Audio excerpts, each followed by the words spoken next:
আলহামদুলিল্লাহ, আজকে আমরা পুরো গ্রামবাসীকে ইফতার করাবো। আর আজকে আমি চলে আসছি আমাদের গ্রামের বাসায়। অনেক বছর পর গ্রামের বাসায় আসছি, তাই তো একেবারে অনেক আয়োজন করে আসছি যেন সবাই মিলে একসাথে সময় কাটাতে পারি। আর এই যে দেখেন, এটা হচ্ছে আমার গ্রামের বাড়ির রাস্তা। আর এখন যাচ্ছি আমরা গ্রামের বাসায়।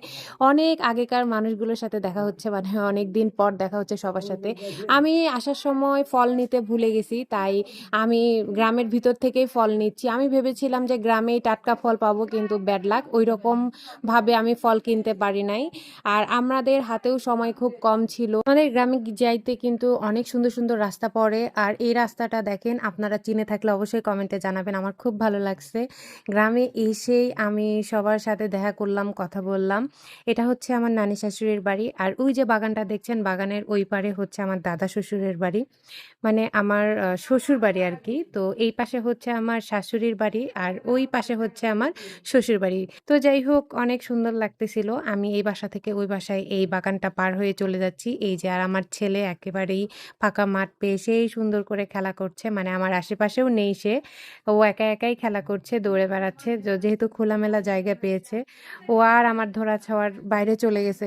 তো যাই হোক, এখন আমাদের রান্না যেখানে হচ্ছে আমি সেখানে চলে যাচ্ছি। তো আসলে এখানেই ছিল সবাই, আর এখানেই আমাদের রান্নাবান্না হচ্ছে। যেহেতু এটা হচ্ছে আমার শ্বশুরের যে ভিটা, সেটা আরকি ভিটা বলে যেটাকে আরকি। তো এইখানে রান্নার ব্যবস্থা করা হইছে। এখানের পাশেই এতিমখানা আছে এবং গ্রামবাসী সবাই আসবে, খাওয়া-দাওয়া করবে।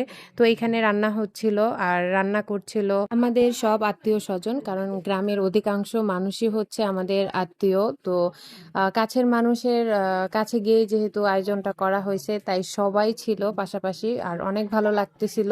অনেকদিন পর সবাই একসাথে হয়েছে, সবাই আনন্দ করতেছিল। আর রমজান মাসে সবাই রোজা থেকে অনেক খাটাখাটনি করতেছিল। আর এটাকে আমাদের শহরের ভাষায় কি বলে আপনারা বলবেন? এটা হচ্ছে সরিষা, আর গ্রামে বলে এটাকে মাল।